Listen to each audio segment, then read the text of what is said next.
We ought to move beyond GDP. We ought to be looking for other ways of measuring the success of societies and economies. And that's the subject of our second Earth debate tonight. This is the second in a series of debates dealing with various issues leading up to June's Rio+20 meeting on sustainable development. If you obsess about GDP, you also obsess that that number must always get bigger. And that brings you clash bang into collision with the thresholds of our planetary life support systems. We're talking about using other indicators, other valuation of natural resources in addition to GDP. That's what we're talking about, and really valuing those things, changing our decisions as a result of them and moving on to a more sustainable path. When you try to use GDP, which is just a financial measure of the value of all the exchanges of goods and services in an economy, as a measure of whether you're actually kind of achieving a good society, well, it was never designed for that. It's a bit like using, as a tool, it's a bit like using a fish to iron a shirt. You know, it's not the right tool for the job, and it leaves a bit of a mess behind, because from GDP's perspective, it thinks I'm happier if I'm stuck in traffic on a Sunday afternoon on my way to B&Q to buy weed killer, compared to going for a walk in the dappled sunlight in my local woods. Why? Because money will change hands in one instance and not in the other.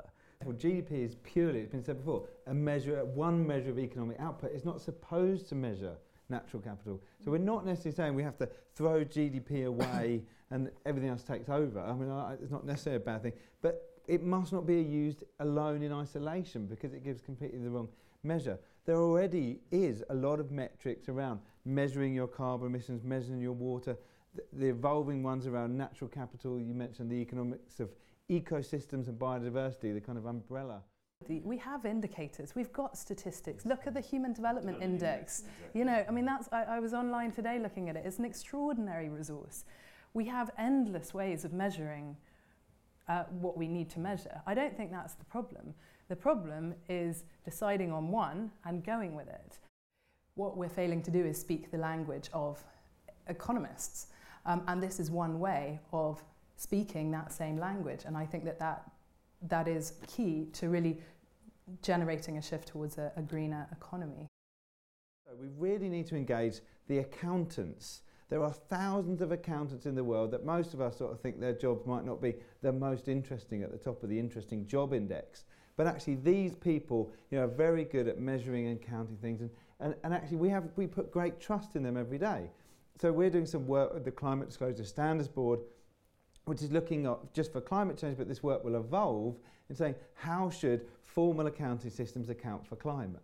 And I think we need formal accounting systems. And when we get to account for all of the things we're talking about, and when that happens, we will get the governments and the businesses to really use those metrics. The right thing for the environment to tackle climate change and everything else is also the right thing to do for the economy.